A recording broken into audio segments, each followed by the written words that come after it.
नमस्कार, सलाम और सत श्री अकाल दोस्तों। वेलकम टू आवर चैनल शान टीवी। दोस्तों, जैसा कि मैंने आपको लास्ट वीडियो में बताया था कि इज़राइल और अरब के बीच में 1967 में वॉर हुई थी, जिसे 6 डे वॉर कहते हैं।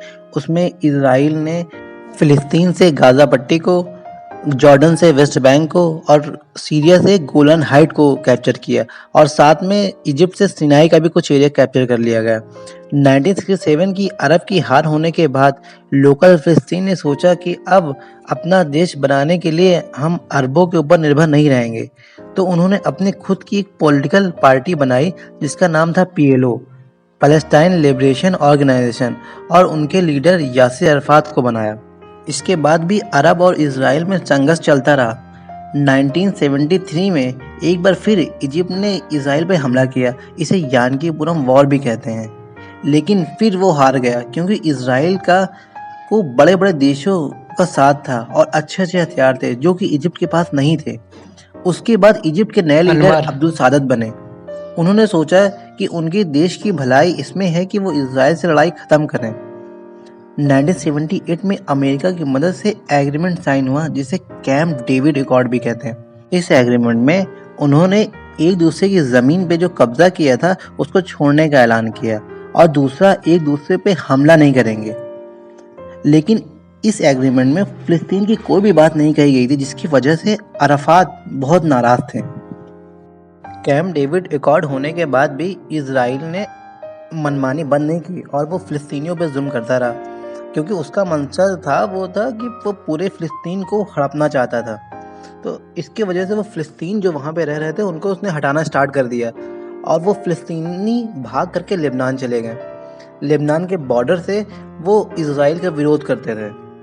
ये बात इजराइल को पसंद नहीं आई कि फ़िलिस्तीनी लेबनान की सीमा पर रहने लगे, जिसकी वजह से 1982 पे इजराइल ने लेबनान पे हमला कर दिया और इस हमले में इजराइल ने इंसानियत खो दी।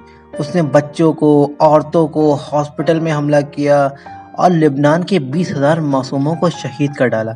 इस जेनोसाइड के बाद ही हमास का जन्म हुआ, जो आप नाम आजकल सुन भी रहे होंगे। ये एक फ़िलिस्तीनी संगठन था जो अपनी ज़मीन के लिए लड़ रहा था और आज तक लड़ रहे हैं। उधर फ़िलिस्तीन में पीएलओ के नेता यासिर अराफात ने 1980 से ही युद्ध विराम की घोषणा कर दी थी और उन्होंने कहा था कि हम शांति का रास्ता अपनाएंगे और अपने देश बनाने की कोशिश करेंगे, और उन्होंने काफ़ी कोशिश भी करी। और इसका पहला जो उनको कामयाबी मिली वो था ओस्लो एकॉर्ड। ओस्लो एकॉर्ड 1993 में हुआ, इजराइल और फ़िलिस्तीन के बीच, जो अमेरिका के बिल क्लिंटन ने करवाया था, जिसमें इजराइल से पीएम इग्जैक राबिन थे और फ़िलिस्तीन से यासिर अराफात थे।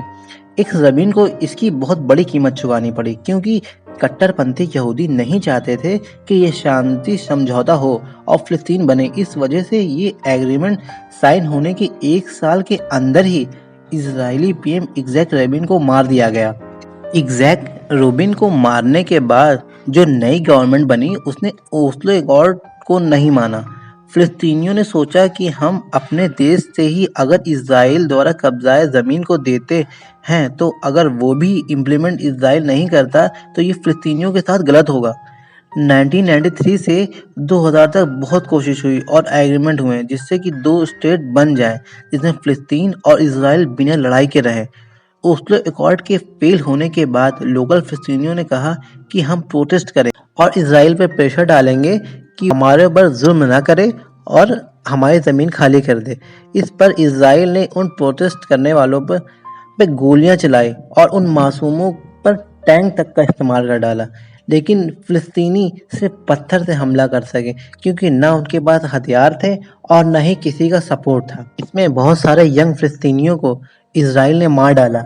इसके बाद हमास ने पीएलओ से कहा कि अगर वो सलूशन नहीं कर पाता और हमारे फ़िलिस्तीनी निहत्थे बच्चे मारे जाते हैं तो हम इजराइल के खिलाफ लड़ेंगे, और वो आज तक इजराइल के खिलाफ लड़ रहे हैं। 2014 में पीएलओ के नेता महमूद अब्बास थे जो यूनाइटेड नेशन में गए थे और यूनाइटेड नेशन ने वोट करवाया जिसमें फ़िलिस्तीन को एक स्टेट का दर्जा दिया गया, लेकिन इसका इजराइल को कोई फ़र्क नहीं पड़ा।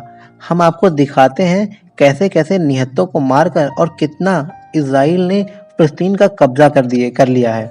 जैसा कि आप फोटो में देख रहे हैं, वहाँ पे पूरा फ़िलिस्तीन था, इज़राइल का कोई भी नामो निशान नहीं था।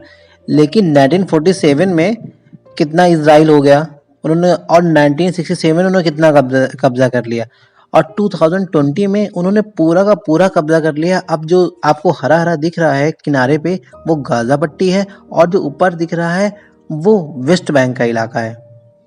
इज़राइल ने इन दोनों जगह पे भी नज़र गड़ा रखी है, और वो वक्त-वक्त पे इन पर हमला करता रहता है, क्योंकि वो पूरे फ़िलिस्तीन को इज़राइल बनाना चाहता है, और गाज़ा और वेस्ट बैंक में लगातार हमला करता रहता है। गाज़ा में हमास एक्टिवेट है, और इज़राइल को ये बात पता है कि हमास के पास छोटे-मोटे हथियार हैं, जिससे उसका मुकाबला हो ही नहीं सकता।